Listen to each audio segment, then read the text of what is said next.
అయితే ఇప్పుడొస్తున్న యంగ్ డైరెక్టర్సే ఒక సినిమా అంటే ఎంట్రీ పాస్ లాగా ఒక సినిమా హిట్ కొట్టేసిన తర్వాత నెక్స్ట్ పెద్ద స్టార్స్‌కెళ్ళిపోతున్నారు. యాంబిషియస్ ఫిల్మ్స్ రాసుకుంటున్నారు. వెయిట్ చేస్తున్నారు. 2 ఇయర్స్ అయినా, 3 ఇయర్స్ అయినా చేస్తున్నారు కదా! సో, మరి మీరు అలాంటి ప్రయత్నాలేమి చేయాలనుకోవట్లేదా? లేదంటే మీకున్న స్పేస్‌లో హ్యాపీ స్పేస్ అన్ని కథ అండి. బేసిక్‌గా స్టోరీ ఎవరిని చూజ్ చేసుకుంటే నాకు నచ్చిన కథ ఎవరు బాగుంటారు ఈ కథలో అనే విధంగానే వెళ్తా ఉంటాను. ఆ విధంగా వెళ్ళే ప్రాసెస్‌లోనే కథ సెట్ అయిన తర్వాత హీరోని చూజ్ చేసుకొని అది మీరు చెప్పింది ఒకటి సార్. ఇప్పుడు మీరు యూవీ క్రియేషన్స్‌లో ఉన్నారు. మీరు ప్రభాస్ గారికి కథ రాసుకున్నారనుకోండి, ప్రభాస్ గారికే చెప్పిస్తారు. రామ్ చరణ్ గారికి రాసుకుంటే రామ్ చరణ్ గారికే చెప్పిస్తారు. సో నేను అనేది ఆ జోన్‌లోకి వెళ్ళాలని ఎవరైనా కోరుకుంటారు కదా! ఒక ప్రభాస్ గారితో చేయాలి, ఒక రామ్ చరణ్ గారితో చేయాలి.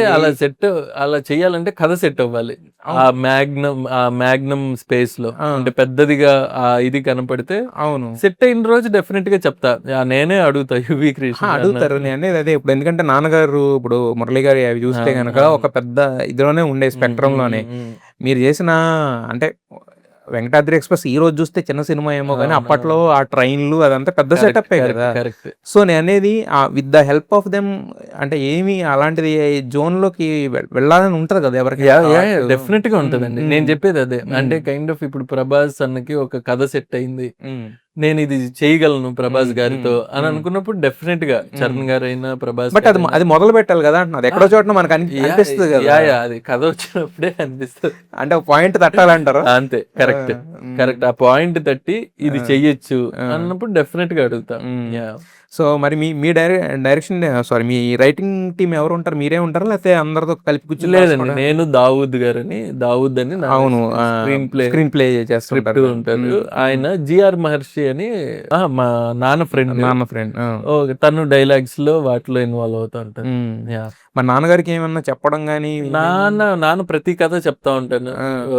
బుక్ రెడీ అవ్వగానే ఇస్తాను స్క్రిప్ట్ మొత్తం డైలాగ్ వర్షన్ చదివి తనకు అనిపించినటివి ఇది ఏదన్నా ఇక్కడ తగ్గిస్తే బెటర్ ఏమో తన ఐడియాలు షేర్ చేసుకుంటారు. దాన్ని బట్టి నాకు నచ్చినటివి తీసుకుంటా, నచ్చినటివి ఇంకా.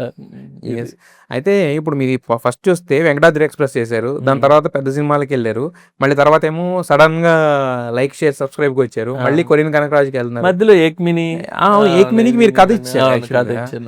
అంటే నేను అనేది బేసిక్‌గా కథల్లో అయినా కూడా ఒక ఇది ఉంటది కదా. అంటే పెద్ద కథ, చిన్న కథ అనేది ఉంటదా? లేదా ఎగ్జైట్ చేసిన కథ చేసుకుంటే? ఎగ్జైట్ చేసిన కథే అంతే. ఈ కథ ఇప్పుడు చేస్తే బాగుంటది, ఈ కథ నాకు ఇంట్రెస్టింగ్ గా ఉంది, ఈ కథ చెప్తే ఆడియన్స్ గా కూడా ఐ మీన్ పాజిటివ్ రెస్పాన్స్ వస్తుంది అని అనుకున్న కథే. అది ఏంటి, ఎంత బడ్జెట్, ఎవరు హీరో అలాంటిది కాకుండా బేసిక్గా మంచి కథ చెప్పాలి, నాకు నచ్చిన కథ చెప్పాలి అనేది ఫీలింగ్.